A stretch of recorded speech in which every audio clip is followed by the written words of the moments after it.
Hello, everyone, and welcome to another episode of Liverpool Squad Talk on Football Talk Podcast. My name is Ozzy, and I'm your host for this evening. During the show, we'll be breaking down Liverpool's midfield, analysing the current squad, potential departures, and the key targets to strengthen ahead of the new season. So, what we can do is we can go through our current squad, see who's performed well today, see if there's any areas that we need to improve. So let's start with Groundberg, who for me has been by far one of our best midfielders this season. Probably a surprise package for a lot of us, as he didn't have the best of opening seasons under Jurgen Klopp, but that's probably down to not having much game time at his previous club, which was Bayern Munich. So he was still trying to find his rhythm and trying to find his best form once again. Thankfully for us, we had a summer to forget last year where our prime target, who was Zubimendi, wasn't able to come through the door. So we had to think of alternatives or think internally who can come in and do a job. And for me, Graham Burke, I knew he had the capability. I'd seen it in his Ajax days that he can play in a double pivot, he can play in that number six role. But I think he surpassed everyone's expectations. And right now, he's a mainstay in our team. So for me, definitely a surprise package, but not a huge surprise for me, as I've always known his capability in that position. But yeah, he's definitely been our standout player. Of course, in the last few weeks, his levels have dropped down a bit. That's probably more down to fatigue rather than quality or form. So, for me, definitely one of our best players this season. McAllister has had a decent season, but I don't think it's been his best season. Last year, I thought he had a real impact in the team. Uh, Unfortunately, this year he's had a couple of injuries. He's had some dipping forms on occasions.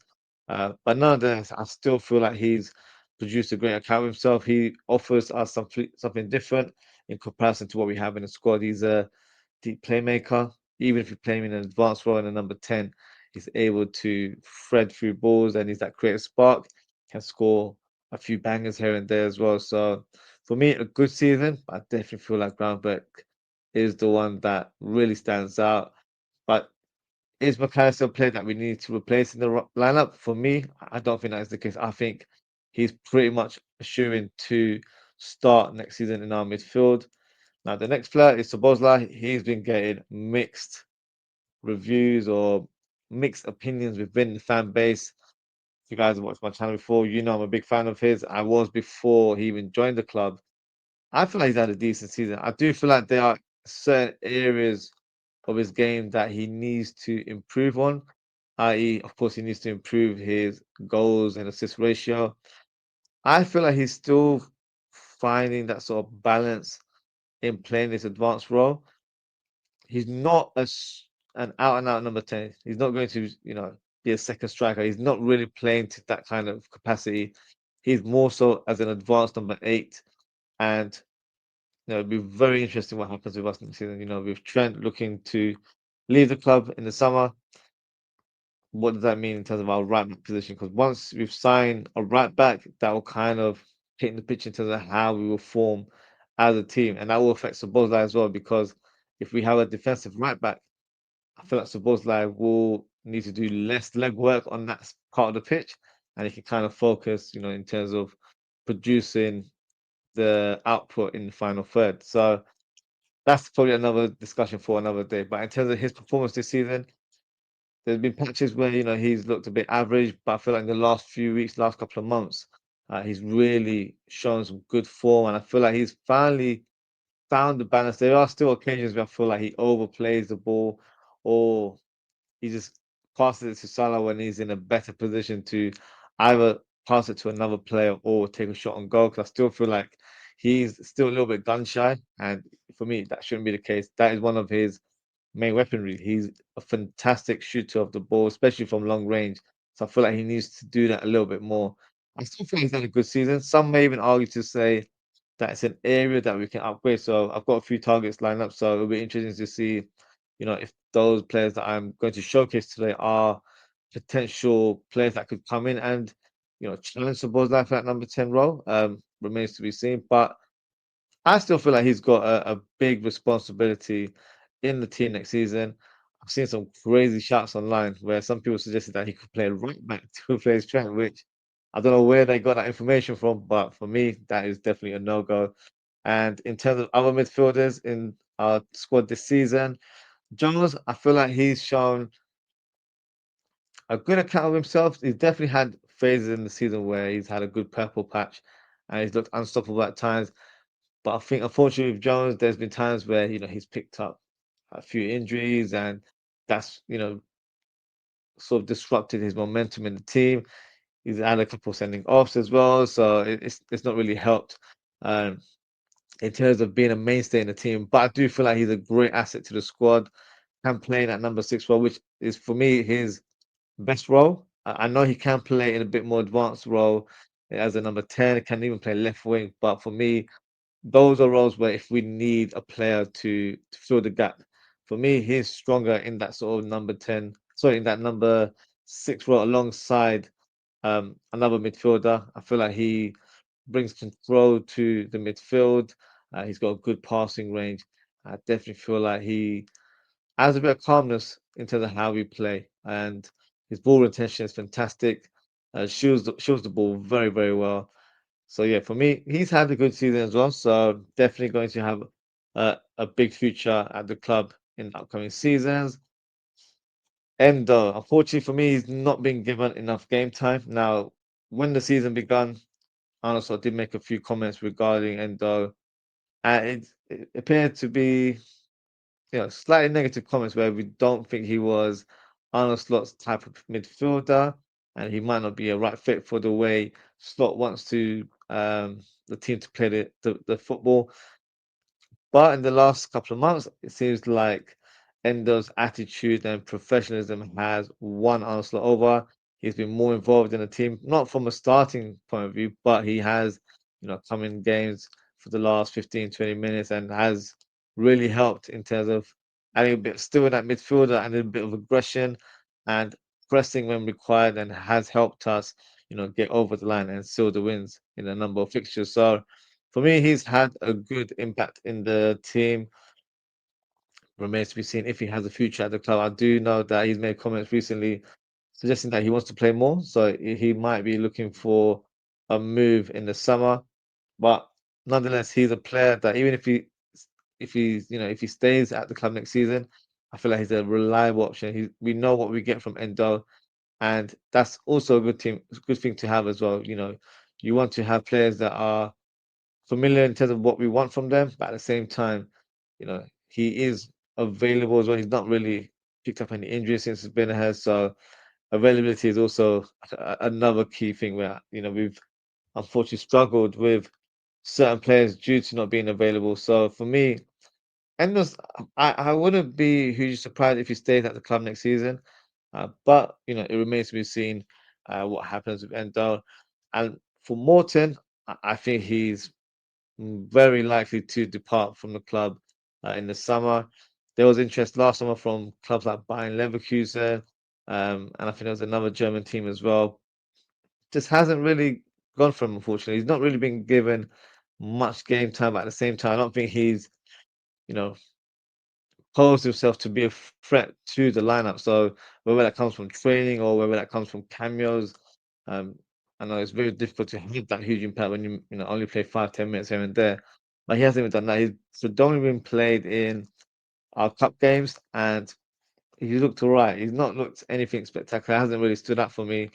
So I feel like the writing's on the wall for him. I do expect Tyler Morton to depart in the summer, and hopefully we can get a decent transfer fee that can be used as part of our transfer kitty, if that's how you want to label it, for this upcoming summer window. So that's my assessment of the squad. So it doesn't seem like there's too many gaps, but we'll talk about that in a bit more detail. So what we'll do, we will discuss three different types of profiles in terms of midfielders. So I'm going to present defensive midfielders. I'm going to present centre midfielders that are box to box, and also attacking midfielders as well. So let's start with Alan Varela. Now, if you watched my show last summer, you would. Funny enough, I've mentioned his name quite a few times. He's a player I really wanted last summer, especially after we messed up that Zubimendi deal. I thought Varela would have been a fantastic alternative. has similarities to Zubimendi, similar style of player, but I'll probably say Varela is a bit more aggressive in his overall play. The Argentine midfielder has been compared to a former Red in Javier Mascherano. In my opinion, I still think Varela could be a good signing for Liverpool, and he could come in and form a great partnership with his compatriot McAllister, or even Ryan Gravenberch, who, of course, as I mentioned earlier in the show, has been phenomenal this season. I don't think it will be an easy deal to get done, as Porto will demand a huge transfer fee. Last summer, they said we could sign him for around £70 million. I just don't see Liverpool trying to sign a defensive midfielder for that kind of price. But who knows? One name to watch out for, I guess, in this summer window. Next player, Adam Wharton. Now, he took the Premier League by storm last season and was even included in the England squad in the Euros last year as well. That's how much of an impact he had. But due to injuries this season, he hasn't continued to progress in the same manner like last season. Having said that, even though he's not had the best of seasons, I still think he should be regarded as a target. As I rate him very highly. He's got a fantastic left foot, very physical, and has a great passing range. Plus, these are some factors we may have to consider. Unfortunately, he'll be regarded as homegrown, so he'll be able to, complete our criteria for the squad submission, and that's definitely a plus point. However, I think Palace will demand a crazy price, like in the region of £80 million. If they were to lower their demands to maybe 40, 50, I think the club may consider it, but I don't think Palace are in any rush to reduce the prices for their star asset. I also think Man City might be looking to sign Adam Wharton. They were very heavily linked to him last summer. I think they could sign him as another player to cover Rodri. I know they've signed Gonzalez, but he's more of a number eight. So Wharton would come in and deputize for Rodri, and I feel like it would add a good balance to the midfield. So I don't know if he's a Liverpool target, but he could be on the move this summer. Another player that for me is a very interesting player, and that is Lamine Kamara. He's had a fantastic season for his club, which is Monaco. Naturally, a box-to-box centre midfielder, but he can play as a defensive mid and even as a attacking midfielder if required. So he's pretty much an all-rounder. But what impresses me the most is his anticipation of making tackles, and his passing range is really good. The Senegalese midfielder has played 22 games in the league this season with 2 goals and 6 assists. I think he would be a realistic target for the Reds and could be prized away for around 30, 40 million pounds. He would bring something different to our squad. He's a full physical midfielder, so he would add a presence in the middle of the park. And sometimes I feel like we've lacked that in our team. So he's definitely one to watch. I do feel like he's going to be highly sought after. Hopefully, Liverpool can get his signature in the end. Now, I know this player will be the first choice for a lot of us Liverpool fans, and rightly so, as Believer has really upped the levels this season. He took a bit of time to get accustomed to the ferocity of the Premier League. Now, he's adapted to playing in the Premier League, and I think he's become a powerhouse in that middle of the park. And right now, he's very highly sought after by a number of clubs, including Man City, who won't be a surprise because they are trying to acquire as many midfielders as they can, so they don't have a terrible season like they have already this year. Uh, if this was a realistic transfer, I think Baliba would be a fantastic signing for us. However, I just don't think it's feasible due to the fact that Brighton will demand a crazy amount for the midfielder, and there is no urgency to sell the player. They're very wealthy, and I'm sure they'll have other clubs, queuing up for Baliba, and they would be willing to pay big bucks for him. So it'll be very interesting to see what happens with Baliba. Whether he moves or not remains to be seen. But yeah, I do expect a lot of interest in the midfielder. Next player is Samuel Ricci, a player that has been linked to Liverpool this season. He's also the Torino captain, a defensive midfielder by trade. And from what I've seen of him, he looks a decent player, very good in terms of his technical ability, and also has a good level of aggression in his defensive play. However, unfortunately, he recently signed a new contract station with Torino until 2028. So I doubt he'll be a summer target for us. Next player. And you're still another player that has been linked with us for large parts of this season. I've seen a few compilations of him, and he looks good, to be fair. However, I don't know if he's a huge upgrade in our team. When I say that, I don't know if he's a starter. I don't think he's ahead of McAllister, Gravenberg, also Bosley. So, it would depend on how much his club would want in terms of the transfer fee. He plays for Stuttgart right now. So if they were to ask for 20, 25, 30 million pounds, then he could be played that we're in the market for. But he's also just recently signed a contract extension. So it remains to be seen what happens with him. I probably expect him to remain in Germany for at least another season before he makes a move abroad. If that is the case, next player. A player that I really like is Morten Hjulmand. I feel like I've mentioned him uh, a couple of times in the last couple of years, especially when he was at Leeds, so before he joined Sporting. And since his move to the Portuguese side, I think he's definitely progressed as a player. He looks more assured and leads by example, and that's probably why he's now the captain at Sporting.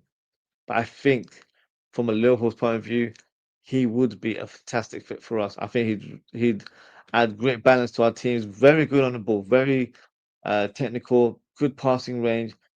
But he's a player that is defense first, so he's always going to drop deep and protect the back four. And I think that's the kind of player we do lack in our team. But unfortunately, I don't think Sporting will want to part ways with their captain this summer. So it's a very difficult task for Liverpool to prize him away. A player that has been regarded as a future star for a number of years, and that is Lucas Gonadov. He's currently being linked with a number of moves to big clubs, uh, known to be a destructive midfielder. He recently joined Roma in the January window on loan from Red Bull Salzburg, so I doubt he'll be available this summer, as I'm sure Roma will try to sign him on a permanent deal or maybe try and get him on another loan deal. But a player definitely sort of to look out for to see, where he moves in his next move. Um, yeah, we're very interested to see where he ends up next summer. Now, this is a very interesting profile. Arthur Vermeeren is a Belgian international who played for the Belgians, of course, in the Euros last season. Stylistically, he's a deep line playmaker with a great passing range. This season for Red Bull Leipzig, he's played 31 games in all comps, 0 goals and 1 assist. Good player, but my concern would be surrounding his suitability of playing in the Premier League. I think the league may be too physical for him, so physicality could be an issue for the player, but I could be completely wrong. But even though he is regarded as a good player, I don't know if he'll be high on our wanted list. So I don't think this will be a player that we target in the summer. Now the next player, Hayden Hackney. Now slightly left field position, but maybe a player like Hayden Hackney could be considered as a summer signing. The highly regarded midfielder is having a great season for Middlesbrough, and he's been linked to moves to the likes of Manchester United, Crystal Palace, and Aston Villa. He recently just scored his first goal for England under 21, so he's an interesting profile, a defensive midfielder by trade, but I don't see him being a target for Liverpool. I think the jump is too high from Championship to playing for potentially the champions of England. But I can see him moving to a Premier League club next season, especially if Middlesbrough are unable to secure a playoff place. Now, so that's 10 players that I've highlighted for that defensive midfielder role. So for me, if I could choose the midfielder that I would like Liverpool to go for, it would be Lamine Kamara. Now, I think he would fit the bill in a different way. So for me, in terms of his sort of style of play, I think he would definitely suit us. He's a tall player. He's athletic. He can drive with the ball. He's got good passing range. He can shoot. He's got a decent shot. And I've seen a few goals of his. He can play as a six, as an eight, or as a 10 if required. So he's an all-rounder, and he's a player that I feel like will cover Gravenberch and McAllister, and if we really needed to, he can of course cover for Szoboszlai. So for me, he'd be a very interesting signing.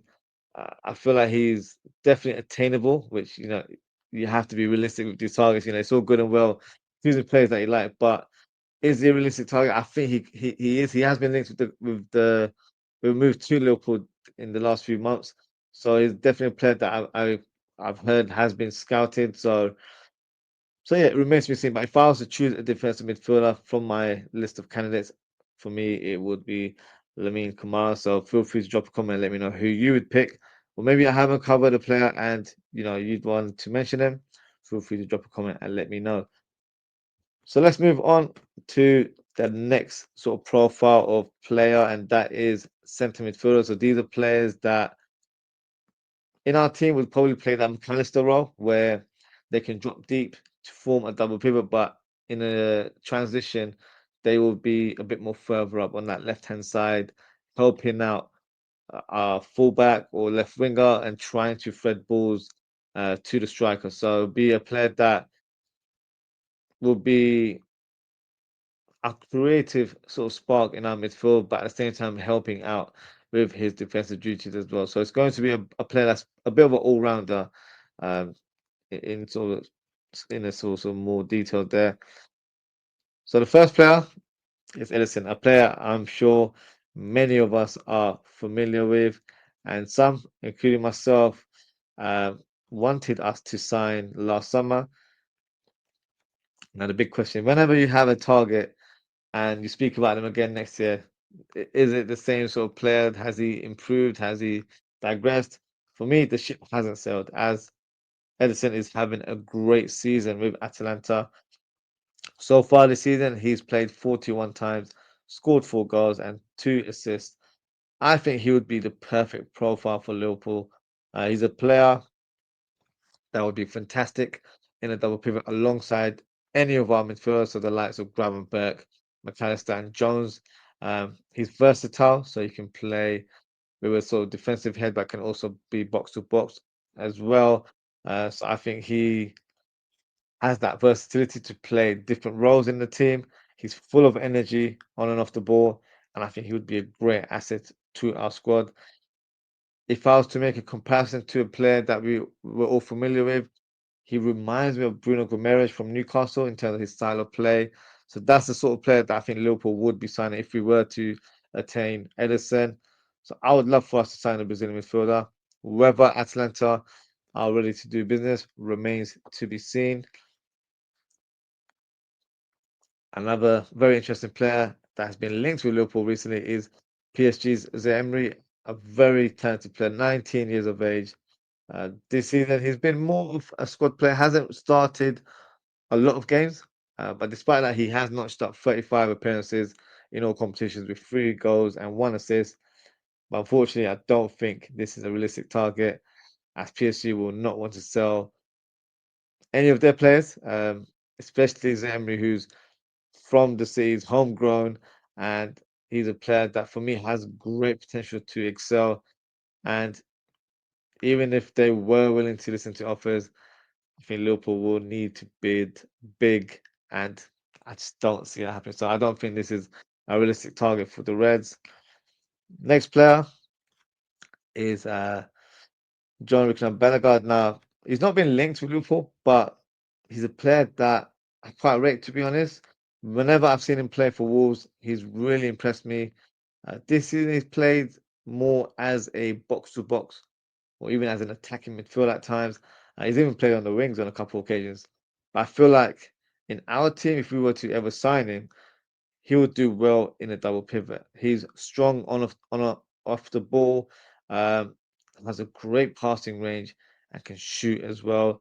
The only issue would be his age, as he's 20 years, 28 years of age, um, and he may not fit FSG's profile, but you never know. It's a bit of an outside of the box sort of suggestion, but in terms of what he brings to the table, I do feel like he has the ability to do well at a big club. Um, Look, if we're linked with him, I guess you know where you heard it first. Next player, Quentin Timber, a player that also will be very familiar with from his days at Feyenoord.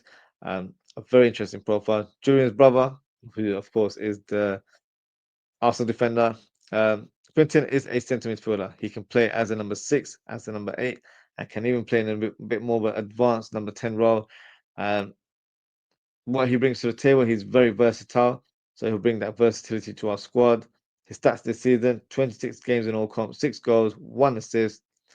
He would be a realistic target. And I think he would cost us around 20, 25 million, as he's only got 1 year remaining in his contract. But whether Arsenal believes he would be the right fit at Liverpool and the Premier League remains to be seen. Another player that Liverpool was strongly linked with last summer is Manu Kone, but with no move materializing, Kone ended up signing for AS Roma, and he's been a mainstay in this team. This season, he's played 37 games with 2 goals and 3 assists. In terms of the profile, I think he would be a great addition to the squad, as he can comfortably play as a number 6 in a double pivot, can also play as a number 8. But unfortunately for this player, I think the ship has sailed, and I don't think he would be regarded as a target for Liverpool. Yunus Musa, previously linked with Liverpool in the past, could he be a target again for the Reds? I'm not too sure. The AC Milan midfielder has been a regular for the Italian side this season. He's played 35 games, 0 goals, but 2 assists to his name. In terms of him being a signing, it would be a smart signing for the club for a number of things. He would be regarded as a homegrown player after spending his youth days at Arsenal, and also from a marketing perspective, because you know FSG are all about their business.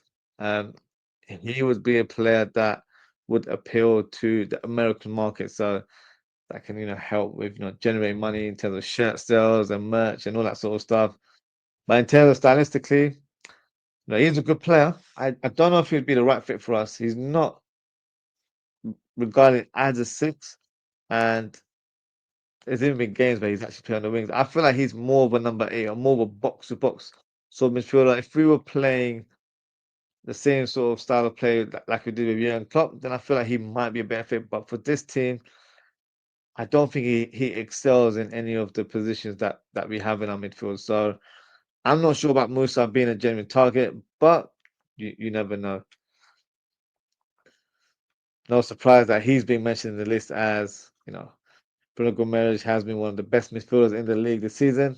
Generally a centre midfielder, but this season he's been deployed in a slightly deeper role as a CDM and has been fantastic for the Toonami. His stats for the season: 37 games in all competitions, 3 goals and 8 assists, which is pretty decent for a player that's playing defensive mid. And to top it off, apologies for mentioning it, but he has won some silverware, as Newcastle, of course, won the Carabao Cup. If he was available, I would love for Gomes to be signed as a Liverpool player. I think he would be the perfect addition to our squad. Uh, if I'm in Dreamland right now, I think he would form a fantastic partnership with Gravenberch and also McAllister. But this is Newcastle. They will not part ways with one of their best players. And if they wanted to, if they, you know, if you pulled their arm or something to that nature, you'd have to bid big. And they would be demanding a fee around 80, 90 million pounds. Unfortunately for Liverpool, that's out of bounds. So unfortunately, he's not a realistic target. João Gomez, a player that has been linked with the club previously, is actually very strongly linked with Liverpool before he made that move to the Molineux. When he joined, I thought he was more of a number six, a a destroyer, that sort of player. But at Wolves, he's shown a different side of his game. He's more of a box-to-box midfielder, showing real energy, gets involved in physical duels, and he's scored a few goals in the process this season as well. In terms of his stats, 31 games in all comps, 4 goals, 2 assists. I think if he was signed as our only midfielder, some fans would view it as an underwhelming signing, and I do understand that. But I actually think he would be regarded as a quality signing and a quality addition to our squad. He wouldn't demand a starting place in our team, but he would provide the right cover for that double pivot, and I think he would add quality and depth to our squad. Don't think Wolves would demand a crazy fee. Maybe something in the region of like £40 million should be enough to prize a player away. So I definitely want to put down the list. I do feel like he could be a good addition to the squad. Um, whether it's a genuine target, we'll only find out in due course. Now, a player that many of us may not be too familiar with, and his name is Hugo Larsson. The Swedish international is a centre midfielder who plays for Frankfurt in the Bundesliga, and he's had a great season so far. He was pretty much the attacking or creative uh, outlet for the likes of Omar Mamouche, who of course recently joined Man City in January, and also Ekitike, who is a striker that has been linked with a move to Liverpool. In terms of, his profile, is a very interesting player. He seems to be an industrious type of player who covers a lot of ground, but he has a great knack for making deep runs and scoring goals from midfield. He's very comfortable on the ball, can hit it in terms of his left foot, right foot, strong in the tackle. So I can see why Liverpool are being linked with the player. His stats this season, he's played 37 times, 6 goals and 1 assist, which surprised me a little bit because when I watched compilations, I feel like he would have had more assists to his name. But I do feel like he's one of those sort of players where he sets the tempo for the team, and he's sort of the player that passes it to the person that ends up having the assist, if that makes sense. So he's not the one that makes the killer pass, but he's the one that provides the pass for the killer pass, if that makes sense. So interesting profile, a good all-rounder in terms of what I've seen. He's valued at £50 million, so it's not completely out of bounds. And I'm sure maybe Liverpool can negotiate a deal to lower the fee. But if he was definitely a target for us, I think he would be a decent signing. Maybe not a player that would be in the starting lineup, but definitely provide cover for our two players in terms of McAllister and Gravenberch. The final midfielder is Tijani Reinders. What a quality player this fella is. Netherlands international, um, for me, would be a great addition to the squad. For the national team, from what I've seen whenever he's played for Netherlands, he plays in a double pivot and on occasion more as a sort of box to box midfielder. But for AC Milan, I've seen him play in a bit more of an advanced position where he's got more freedom to carry the ball and be effective in the final third. For me, in terms of what he brings to the table, is a very technical player, a fantastic engine, and can score a number of goals.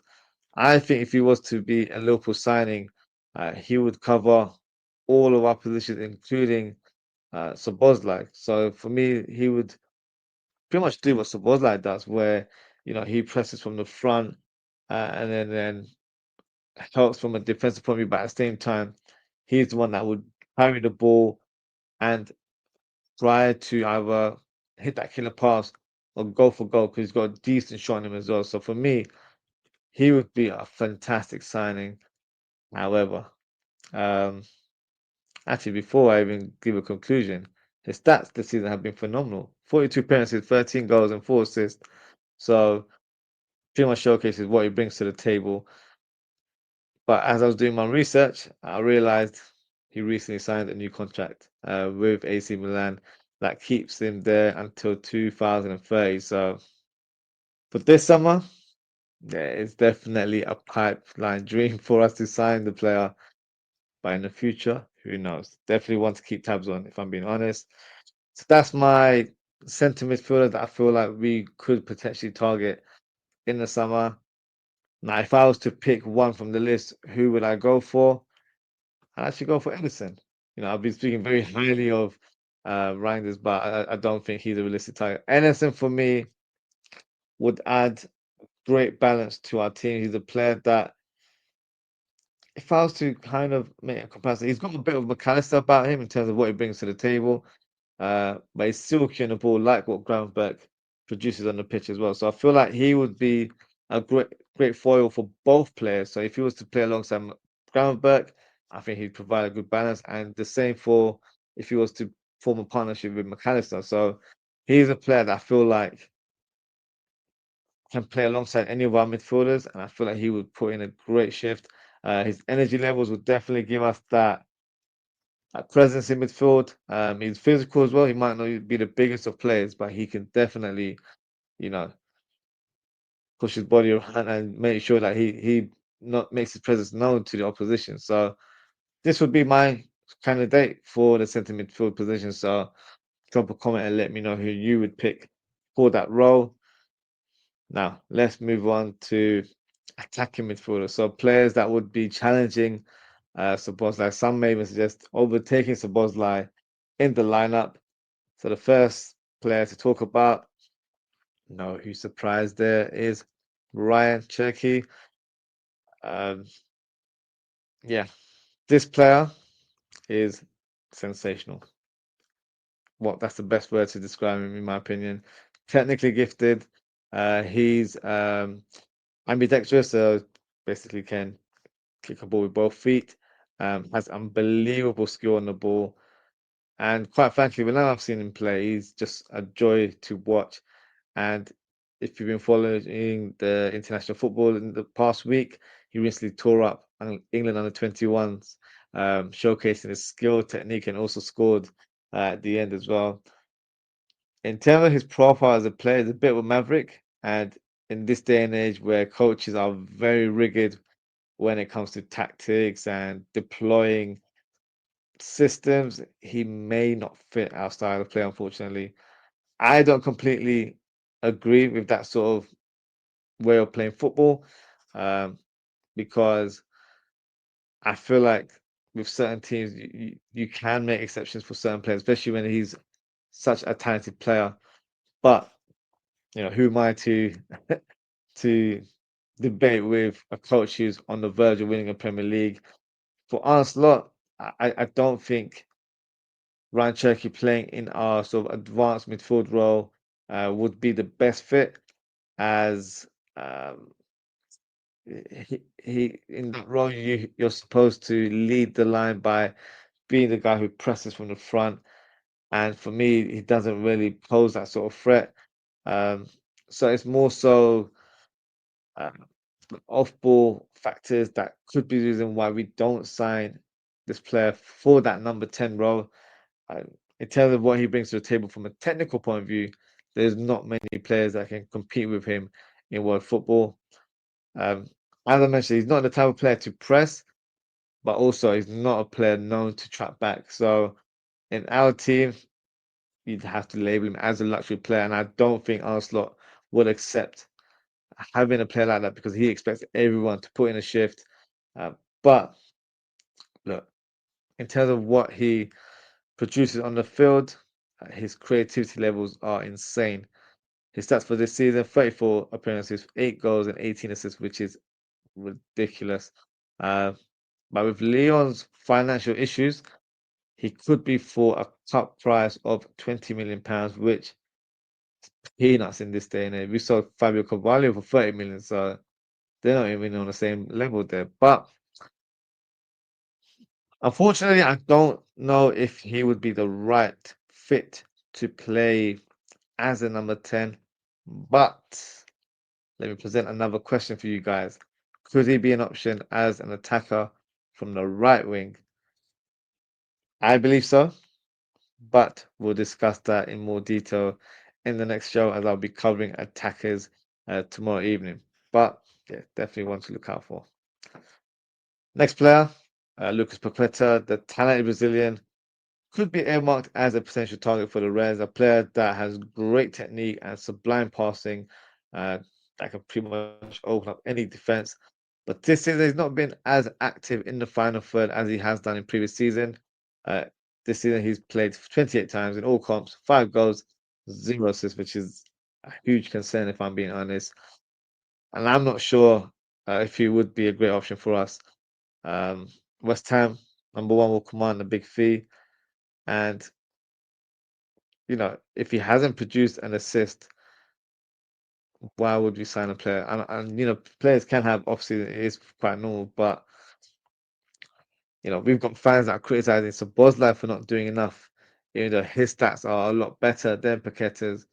But look, in terms of what he brings to the table, I do like him. He's a very good player. He would definitely put in a shift for his team, so he would definitely fit Arnold's style of play. But I don't think he would be a target for us this summer.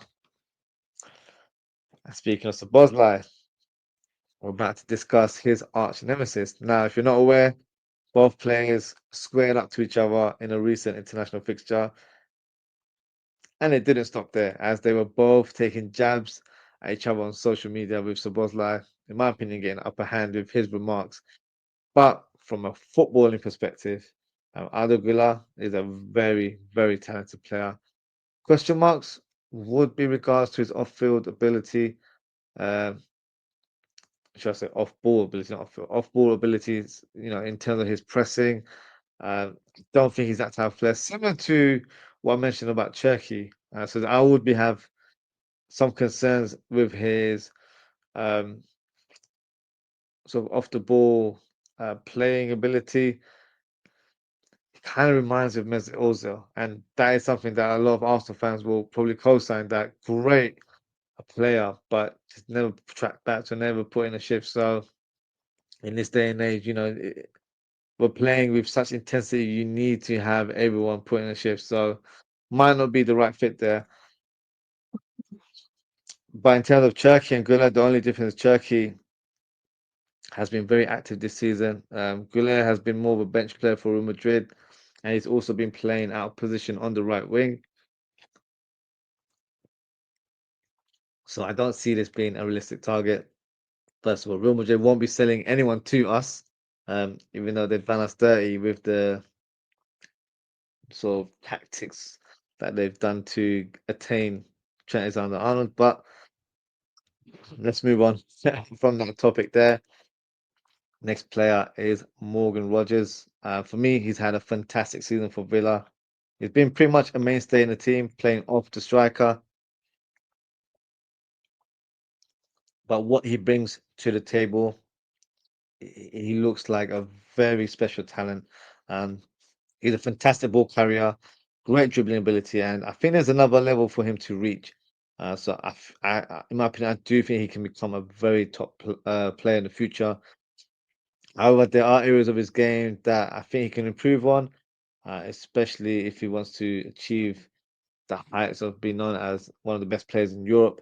And that's his decision making. Sometimes he's a bit indecisive in the final third and needs to produce better end product. And look, this is not me saying he has no end product. This is, microscoping an area of improvement, because if you look at his stats, um, you probably think I'm talking a lot of rubbish, but this season, 41 games, scored 12 goals, 7 assists, which is outstanding. But I'm only highlighting um, better end product because I think he does have that capability to improve. And I do feel like he could become more consistent if he was to work on this in his game. Of course, gaining more experience will also help with that development. And I think his numbers could be quite high for years to come. But you can already tell I do like the player, but I don't think Villa will sell him in the summer. So not a realistic option, unfortunately. The next player is Xavi Simons, a player that I'm sure we're all familiar with. A very interesting profile, as he is an attacking midfielder by trade, but very comfortable to play on the left wing or right wing. So he would be great cover for us and provide that versatility for a number of positions. Only 21 years of age. Feels like he's been around forever. This season he's played 25 games, 8 goals, 5 assists, which is a decent output. I really like the player. I think he would be a great addition to our squad. I don't think he'll be a starter for us, but I think he would be a great player to have to come off the bench to cover the front line. Uh, but unfortunately, this deal is very unlikely to happen as Xavi Simons recently just signed a permanent contract with Leipzig for a fee of £45 million. So I doubt he'll be sold this summer. But if we can't sign Simons, let's try and sign another player from the same club, and that is Christoph Baumgartner, the Austrian midfielder. Impressed me in last year's Euros and looks like an interesting player. This season, he's played 35 times with 5 goals and 2 assists. So I don't think he'll command a crazy transfer fee, but for me, our squad is quite complete. So if we are to sign anyone this summer, they need to be an upgrade. So that is my question. Is he an upgrade to what we currently have? I don't think so personally. So at this stage, I don't think we'll be in to sign Baumgartner this summer. The US international has been making waves this season with his eye-catching performances in the Champions League. So no surprise that Malik Tillman has been linked with a move to the Premier League. But the big question is, does he fit the bill for Liverpool? Maybe it would be my answer. I'm not totally convinced, if I'm being honest. I don't know if he would be the right fit for the Premier League, as he doesn't appear to be the quickest on the ball and may struggle against teams that play with sort of intensive pressing and non-stop physical challenges. This season, he's played 26 times, scored 11 goals with 4 assists. So not a bad return, 15 GA in 26 games. In terms of data metrics, you know how FSG are. He would be a typical FSG signing if they was solely looking to sign a player based on data, and that has been the case for us, of course. But as I mentioned, for Yunus Musa, from a multi perspective, Malik Tillman, who's probably a bit more on the sort of radar of casual US football fans or soccer fans, as they like to call it. Um, I think he would definitely appeal to the market more. He would allow the club to gain more fans from America and hopefully generate revenue in terms of shirt sales and merchandise. So one to watch, as I can see a number of teams in Europe showing interest in the player, but I don't think he would be a Liverpool target this summer. Nico Paz, regarded as one for the future, he's been producing some eye-catching performances for the Italian side, which is Como, who currently playing Serie A. Technically gifted, great on the half turn, has a good turn of pace. Looks like he can also play on the left wing, which is a bonus. Doesn't shy away from his defensive duties, definitely puts in a shift and makes a tackle if required. This season, he's played 27 times with 6 goals and 6 assists. I'm not sure if he's a genuine target, as we're quite stacked in that number 10 role. If you look at the squad, we've got Szoboszlai, we've got Elliott, and we've got Jones. However, strong rumors regarding Elliott that he could be sold in the summer. So if that was to be the case, Nico Paz could be someone to replace him, as stylistically, they're quite similar. Both small in terms of stature, left-footed, not the quickest, but very technical on the ball. So he could be regarded as a replacement for Elliott, but let's see what happens. And the next player in my list is Franco Mastantuano. Now, this player is regarded as a wonder kid in Argentina, despite being only 17 years of age. He's generating a lot of interest in Europe with the likes of Real Madrid, Liverpool, Manchester United, Chelsea, and Tottenham being linked with a move for the young star. I've seen a few compilations, and I'll be honest, he looks a special talent. Naturally, a centre attacking midfielder, but can play on the right wing. But if I'm being honest with my assessment, I think he's still quite raw. Of course, he's 17 years of age, so he's not going to be the complete package. But what I can see in terms of his ability, he's got natural flair. He's a great dribbler of the ball. Big question is, do Liverpool take a punt on a player who we can quite clearly see has huge potential. But if you decide not to act now, there is a risk of the player being sold to another club, and then his stock rises, and then he becomes pretty much unattainable due to his impact, and he's made a name for himself. So we're gonna have to spend a lot more, you know, lot more millions to try and get him through the door of Anfield. I think if Liverpool are seriously scouting the player, and they like him in terms of what he brings to the table, and he meets all the data metrics, then he would be a very smart signing, in my opinion. I've mentioned in the past on my channel, I feel like Liverpool need to change their transfer philosophy a little bit, where you've got the likes of Van Dijk and Salah, who are, I don't want to be harsh on say, but they are at an age where they're only going to play for a certain number of years. So we need to find their long-term successors. So if you've got young stars like Mascherano, who can come in, learn off one of the best right wingers in world football, and then in a couple of years' time transition into taking over his position, you've got a ready-made replacement there. So rather than selling a player and then buying someone that's up and coming, it's a lot of pressure for those sort of young players to come in and hit the ground running. So I feel like that is something Liverpool should kind of consider. And this could be that sort of signing. We've had so many players over the years that we've scouted or we've monitored. We've been called Monitored FC on social media, as you probably know. And they've gone on to have good careers, or they've gone on to have a good campaign for a club, and then they've been sold for big money. So one name comes to my mind, Enzo Fernandez. We were supposed to sign him, but we were very strongly linked with him before he made that move to Benfica. And you know the rest. He played a good 6 months there, and then Chelsea signed him for 100 odd million, and the rest is history. Benfica are laughing all the way to the bank, gaining so much profit from that one sale. Maybe that's something Liverpool need to do. We need to try and acquire these players, not just from Europe, across the world, and bring them to the club. And look, if they, don't adapt quickly, or we feel like maybe they need a loan move here and there, then we can do that as well.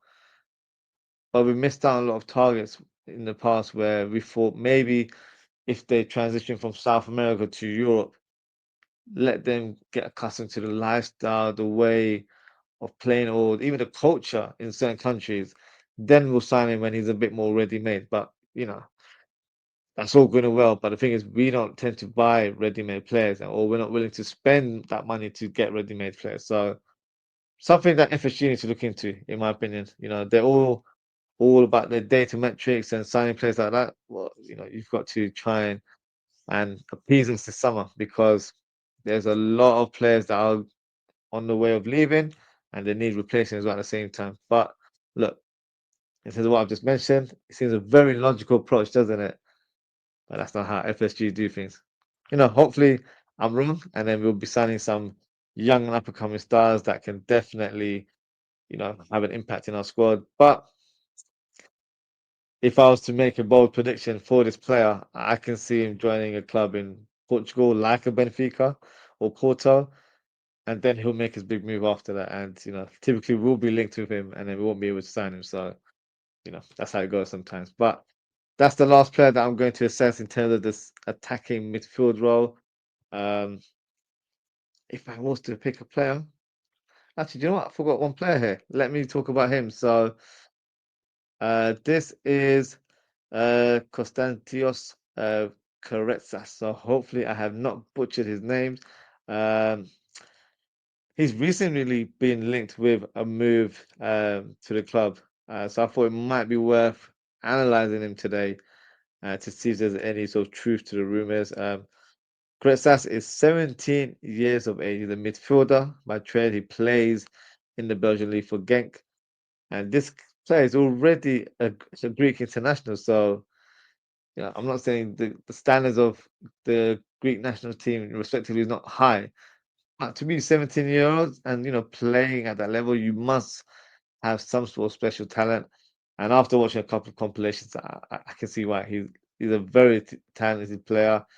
He looks like he's a natural number 10 that can play on the right wing, left-footed, so he likes to cut in and do his best work from the right side. But if I'm being honest, he still seems a bit raw. Um, I think for him, the best thing would be to continue playing at Genk, um, learning his trade, and then continue development, which probably doesn't align well with what I just mentioned about the Argentine one the kid in Master 1 2. Oh no, I definitely butchered his name there. Because it's different. It's different metrics because obviously he's in Argentina, so for him to come to Europe, it's a completely different culture shock for him. Whereas um, Gretzas, he's in Europe, he's playing for a Belgian team, so it's a good league for him to develop.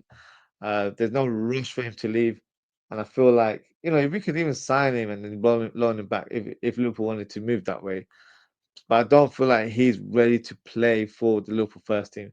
Uh, but from what I've seen, very talented player. Um, I think he will make a move to a big team in Europe. If he was to join a team like Liverpool, I think it could slow his development. He won't be getting a lot of game time, so he might, stagnate in terms of what he should be doing at this rate.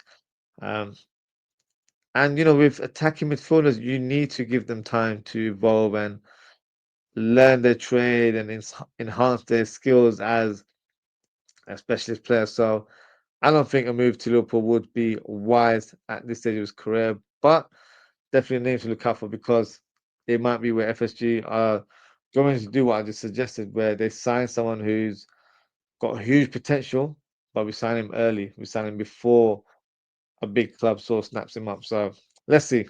Very, very interesting to see how we do business this summer with Michael Edwards, Julian Ward, and Richard Hughes as a trio.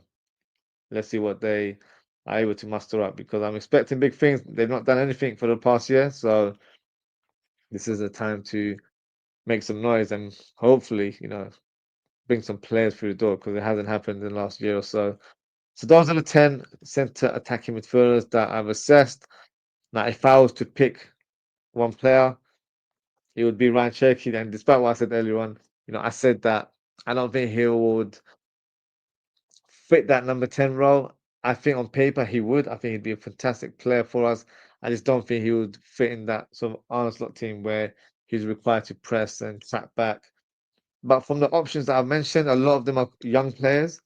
Um, and some of them are players that are a bit more experienced, but they haven't performed to a certain level or they've signed new contracts. So there's a lot of factors um, in some of the targets that I mentioned. And I don't feel like it's an area that we need urgent sort of recruitment. I'm quite pleased with what we have. I know a lot of fans have said that it's definitely an area we need to get the likes of Florian Wirtz, and those players aren't attainable. Let's be honest. Unless we're spending big, we're not going to sign those type of players. So I don't know. Let me know what you guys think in the comments. Do you think Liverpool should be prioritizing a attacking midfielder as a summer signing in the next window? Yeah, do feel free to let me know. But if I was to choose one from the list, it would be Ryan Cherky. I feel like he ticks all the boxes in terms of ability wise. Might not be the right fit for Arnold Slot in terms of how we play, but for £20 million, because that is the fee that is being reported, he's a snip. So definitely a player that I like. But having said that, I do feel like he's better suited as a right winger, which I will discuss in the next show. So yes, that is all of my sort of assessment for the midfield. But let me present you with a verdict. Who do I think will be a target for Liverpool this summer? I think it could be Edison. I think that's the type of player we're looking for. We're looking for an all-rounder. I don't think we're going to go for a specialist. I would like us to, but also it depends on who we sign in our fullback roles because it's no secret that we're going to sign a left back. It's an area that needs strengthening. With Trent, set to move to Real Madrid, we would need to sign a right back as well. So it depends who are signed for those two positions, which you might think it doesn't really align with our midfield, but it does because, for an example, let's say we sign Perkez and we sign Frimpong as our fullbacks. We will probably need to revert to how we used to play, where we have Fabinho type player in the middle of the park, and then you have two advanced eights because those two advanced eights can be the creative spark, but they can also cover ground, and Fabinho can, roam around and try and, close up shop as a complete destroyer in our team. So that could be a way to do that. Um, if we're signing a player just to add quality to our squad, a player like Ellison would be the one that fits the bill. If I was to give you an alternative name, I do like the like of Lamine Kamara. I think he would be a great addition to the squad as well. So it'll be between those two. Those are the two names that really stood out for me. But I've gone for Ellison. I think he would fit the bill. Whether he's a realistic target, remains to be seen. I just say who knows, but that would be my choice. And that is the end of the show. So thank you so much for tuning in, guys. Just gonna go through a couple of comments before we close the show. GTV Football Channel, big up G, big up yourself, G. I hope you're well. Um, and Obian Obianuju, apologies if I butchered your name there. Big up yourself. He said Ryan is an excellent choice. He is, but unfortunately, I don't think he's a realistic target. I would love to see him in Liverpool shirt because I feel like he could be great cover for Szoboszlai. You know, very tall, runs with the ball with great speed, has a great shot, and he scored a fantastic goal for the Netherlands against Spain last week. So he's impressive. Very, very good player. I just don't know if he is the player that will go for. Of course, he's just signed a new contract. So if AC Milan want to part ways, we're gonna have to big place a big bid. So no, yes, I agree with your assessment, but unfortunately, I don't think it's a realistic target. So it's a shame because he is a very, very talented player. And that is it for today, guys. Thanks so much for tuning in. Thanks to GTV Football Channel and Obianuju for your comment. I appreciate your engagement as always, guys. If you haven't already, please don't forget to like, comment, share, and subscribe to the channel. In terms of the next show, I will be doing the final show of this Liverpool Squad Talk, where I will be assessing the attackers. So this was going to be a big one because we'll be discussing left wingers, right wingers, strikers in terms of false nines and your out and out strikers. So it's going to be a big one. So please make sure to tune in tomorrow evening. The show will begin at 11 p.m. UK time, similar to today. I'm sure there'll be a lot of discussions. Um, It'll be interesting to see who I present as potential targets because there's a lot of factors that will determine that, but we can go through that together in tomorrow's show. So that's it for this evening, guys. Thank you so much for tuning in. Take care, stay safe, and I hope to speak with you all very, very soon. Goodbye.